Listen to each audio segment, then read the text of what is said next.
Hi, I'm Logan T. Smith for Opinions Subject to Change, here to talk about Space Jam from 1996. But first, this video is not sponsored by Smart Food Popcorn. Am I missing something about this popcorn? It's just popcorn, right? In 1993, Michael Jordan retires from playing basketball and starts playing minor league baseball. Meanwhile, some aliens from outer space decide that they need the Looney Tunes to help bolster attendance at their failing theme park. The Looney Tunes end up challenging them to a basketball game to decide their fate. And when things don't go as the Looney Tunes expected, they end up enlisting Michael Jordan to help them win the basketball game. And Michael Jordan decides to come out of retirement for one game to help the Looney Tunes out. So what does that make Space Jam? Is it a sports movie or is it a cartoon comedy movie? What is it? Well, if you're expecting a sports adventure like Miracle or The Angels in the Outfield, you're not going to get it here.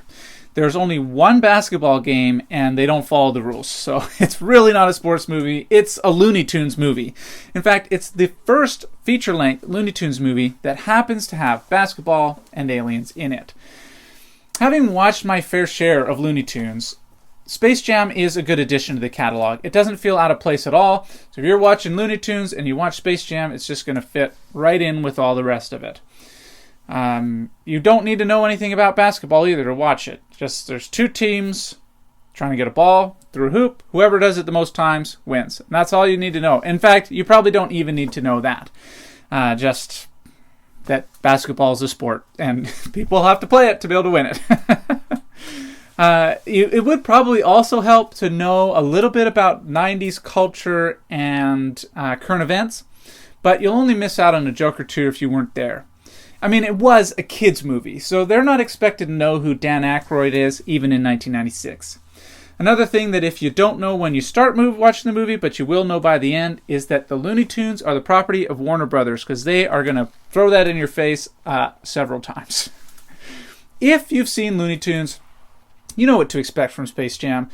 If you're new, expect lots of cartoon slapstick violence, occasional potty humor, and one cartoon bear behind.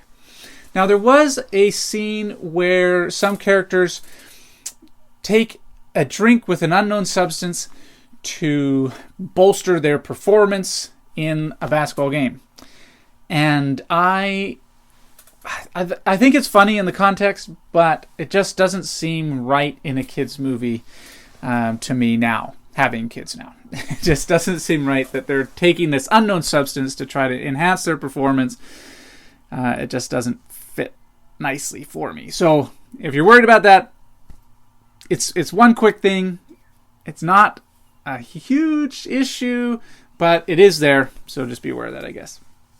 The most impressive part of the movie for me is how well they've combined the cartoons with the live action. It doesn't feel weird or unnatural at all, except for one scene where I think they were just reaching a little too far for the technology of the day.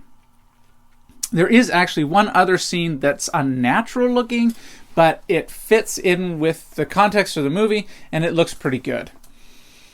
The mini reviewers, this movie held their attention throughout the entire length of the film. They never were distracted, walking out of the room or anything like that. And they give Space Jam 2 thumbs up out of 6 thumbs.